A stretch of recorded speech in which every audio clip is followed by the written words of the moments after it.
What's going on, everybody? Welcome to my Smackdown review. Now, this week's Smackdown was a little bit better than last week's Smackdown, but it kind of had its moments. First of all, they actually gave us a video package at before everything went, and it was a long video package. Unnecessarily, this was an unnecessary video package. But that aside, they made up for it with the first match of the night, which was the second half of the U.S. Invitational, which consisted of Rey Mysterio versus Sheamus, Cameron Grimes. It was Rey Mysterio versus Sheamus, Cameron Grimes, and LA Knight. And this was a good way to open the show. It was a very good way to open the show. They had some great spots. They had another Tower of Doom spot, just like they had in the last week's Fatal 4-Way. They had a Tower of Doom spot. This one was just as good. LA Knight, I forgot when LA Knight came out. He cut a promo about how he was going to beat all the others and advance to beat Santos Escobar, and then later on go to SummerSlam and beat Austin Theory. The match was good. It was very good. I enjoyed it. It was pretty much one of the best matches of the night. But in a cruel WWE twist of fate, LA Knight, who you thought was poised to win it, did not win it. Unfortunately, for LA Knight fans, Rey Mysterio got the win after an encounter with Austin Theory that led to Austin Theory trying to stop Rey Mysterio from winning when he legit won. Not legit won, when he legit had the match won. Like, he hit a finisher and everything, he had the match won. But Austin Theory's interfered, which caused Santos Escobar to come out and run and chase Austin Theory off, which allowed the match to continue, and Rey Mysterio eventually did get the victory. So it will be Rey Mysterio versus Santos Escobar next week to determine who's going to face Austin Theory at SummerSlam. And they said, and from what the rumors are going around, it's reported that Austin Theory might be dropping the title to either whoever they decide to face him between Santos and Rey Mysterio. We got the next match. We had some backstage stuff, and then we had the next match, which was some backstage stuff. Michael Cole and them promoting what's going to happen later on tonight. But then we got to the second match, which is Charlotte Flair versus Io Sky. Now, with Bayley at commentary, messing with Michael Cole again. They even brought up the fact that about Sansi Blackheart's latest transformation, if you will. Her now unhinged character, this unhinged character that she's going to be. They talked about that. Otherwise, the match itself was good. It was kind of overshadowed. The reason why I started off like that with the Io and Charlotte thing was because that's how it felt. It felt like they kind of overshadowed just a little bit with the commentary. It was like they were so focused on the commentary that we really was a focus on the match. But the match itself seemed like it was a decent, good match that led to Charlotte getting the victory after Bayley tried to interfere, but a spooky, crazy, unhinged video package of Sansi playing on the screen taunting Bayley, which caused Bayley to flee, leaving Io Sky to pretty much have a decent match with Charlotte. Cause you would have thought that would have been like, oh, that distraction would have caused Charlotte to be able to get the finisher on Io and then Io lose. No, actually they went on to have a decent match and then Io lost. After Charlotte beat Io, she was attacked by Asuka, who had her laid out. Roman had a basically silent backstage promo where he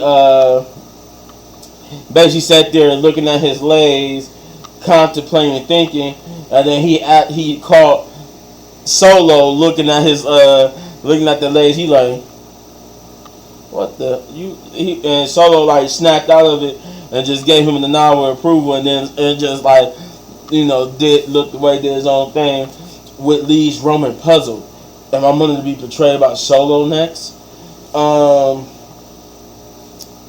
What else did we get? Then we got due to what happened in the Fatal 4-Way, Austin Theory went backstage and demand from Adam Pearce that he have a match with Santos Escobar for what Santos Escobar did, because he said he deserved to be out there. Santos Escobar had no right to come out there and do what he did. So Adam Pearce was like, okay, I'm gonna make the match for the United States Championship. He said no, not for the United States Championship, which I'm glad they did it that way, because they would have been like, that's weird.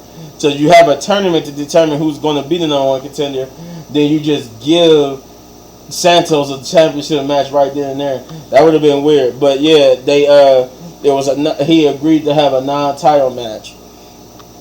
And thus, that was our third match of the night, which was that was another good solid match. I actually have not said that a lot about Austin Theory, but Austin Theory did have a good match with Santos. That's why they worked well together in the ring. Which, if they're going to go this route and not give LA Knight the victory rub, then I would like to see him versus Santos at SummerSlam. But yeah, they had a great match, or good match, and which I swear I thought Santos was losing, but he won clean with the Phantom Driver. I was like, holy crap, he won. Okay, this was very good.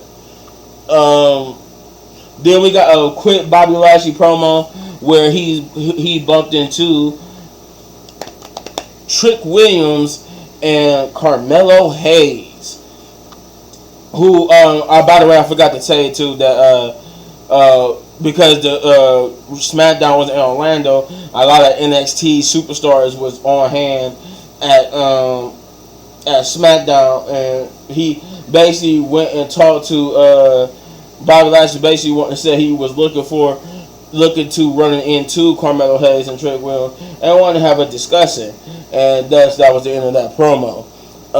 We got the next match, which also came from a backstage segment where Dirty Dom and Rhea was being interviewed about Dominic Mysterio's victory on NXT for the North American Championship.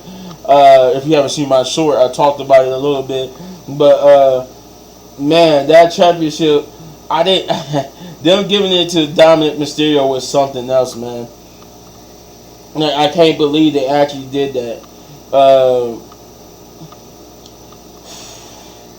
And then he's been like, I didn't realize it was a post on Facebook that said he's been he's the only man to be in almost in every main event of SmackDown. And you could say this was the main event because this was like the final match of the night.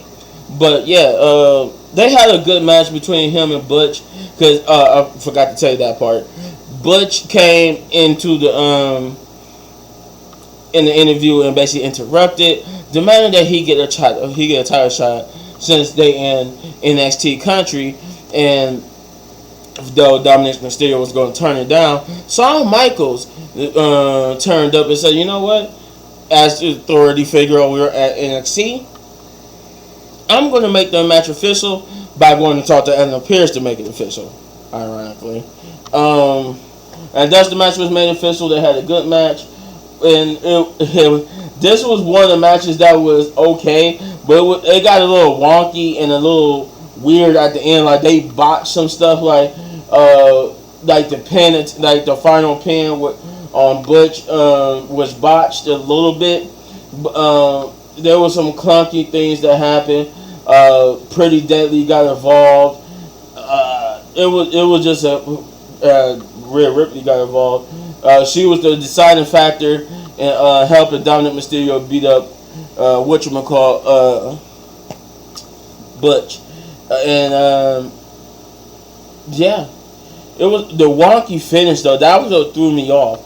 It was because when they went to go pin, he was like out of position, and you could hear the referee say, "You're underneath the rope." So they had to actually stop the pin, get in right position, pin him again, and then they had to pin on 1, 2, 3. Where at this point, Butch had enough time to get some strength to kick out, but whatever's. Dominic Mysterio win, and then we got the final promo of the night, which is the tribal, the combat promo, where basically they had the rules of engagement, right? And that's another thing that fell short for me. The rules of engagement. They got in the ring. I thought they was going to, be talking tribal stuff, right? Be talking about stuff, the rules of engagement, tribal stuff, all this other stuff. It was just basically like a contract signing. I'm like, so why call it the rules of engagement? It was not. Y'all didn't really do anything. Like at least on Roman's side, Jay was the only one who was like, he's in this tribal combat, anything goes. And I want to beat you with a kendo stick. I can hit you with a chair. I want to put you to the table. Blah blah blah. He was saying he could do all this stuff, right? So I'm like, Roman didn't even say anything. He just basically tried to downplay Jay, and to which led Roman, like Jay reiterated that this is a tribal combat, and Roman asked Jay, do the elders know about this? And he said he told Roman that it was the elders' idea for the tribal combat, and that Roman just goes off and said he don't care nothing about that. He carried the company on his back for a decade, and that's what it take. Here, let's go. He put the title on the line. He put the title on the table, signifying that he put the title on the line. And I forgot too, when Roman signed the contract, when it was time for Jay to sign it, Jay tore up the contract and said we don't need no contract because the contract is in the blood, and that's when we started talking about the tribal combat. Roman put the title on the line. Jay put on the microphone and said, "I said this is tribal combat." And then he looked at Roman again, and then it signifying that him putting the title on the line was not enough. That it needed to be more. And Roman realized that means that he did not only have to put the title on the line, he had to put the status of the tribal chief on the line, which means he had to take off his leg and put it on over the belt too, signifying that it's both on the line. And once that was done, they did some like ritual handshake where they got up and came face to face, went like this to each other and put their heads onto each other's head, signifying that the acceptance of the tribal combat. As Roman, who's basically like confused and disbelief that this is happening, that the elders were actually agreed to this, Solo tried to Samoan spike Jay, to which he stopped. To which Roman stopped Solo from doing it, but then Jay would super kick Solo out the ring, stare down Roman, and thus the show ended. I would say that this SmackDown was fairly decent. I think I gave the last SmackDown I did a 6. I don't know if I even uploaded that SmackDown.